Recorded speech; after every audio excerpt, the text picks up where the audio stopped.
You did announce at The Economist a few days back you will not be wearing the defense hat, minister hat for too long. But first things, are you still going to Japan? How long are you going to stay the defense minister? Well, this is an important security dialogue between the two countries. And therefore, that has to be completed, particularly on the eve of Prime Minister Abe's visit to India. And logistically, it doesn't seem possible that Mrs. Sitharaman will be able to start the dialogue tomorrow.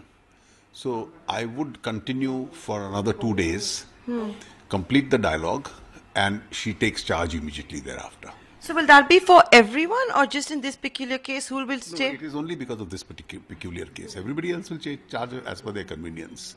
So I had a discussion with her, and there are only two options. Either she goes, which is logistically today being a Sunday to make all the arrangements may not be possible. And therefore I would complete this dialogue because part of the delegation has already reached there. So it's impossible to make any alternative arrangements. And as soon as the dialogue concludes, she immediately takes charge in the ministry. So Jaitly, how much convincing did you have to do to let go of one portfolio? Till today morning, everyone thought you were going to remain as finance and defense minister. It's logical. You see, I must tell you that I've had 2 stints in the defense ministry, both for brief periods of 5 months and about 5.5, 6 months. And it's a great ministry to work in. And I'm personally very grateful to all the officials, the employees, the armed forces for their cooperation. And I think we were able to lay down an important roadmap on various issues during this period. But it's extremely difficult and challenging to continue with these 2 major ministries.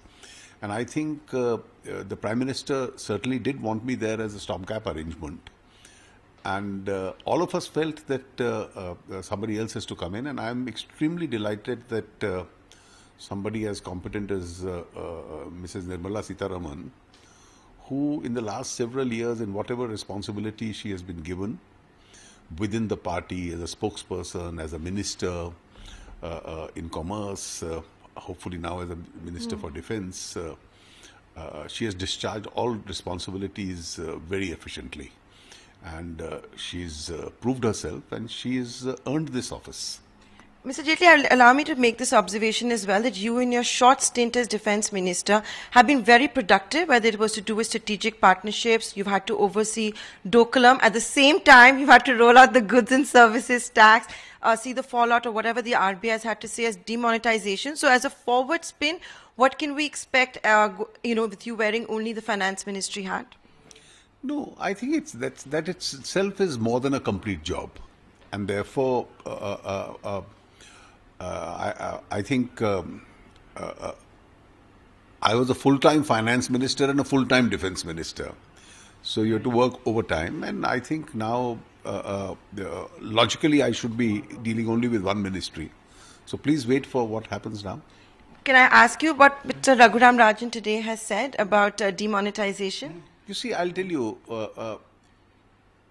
there are conversations which are always privileged and there are informations which we don't disclose.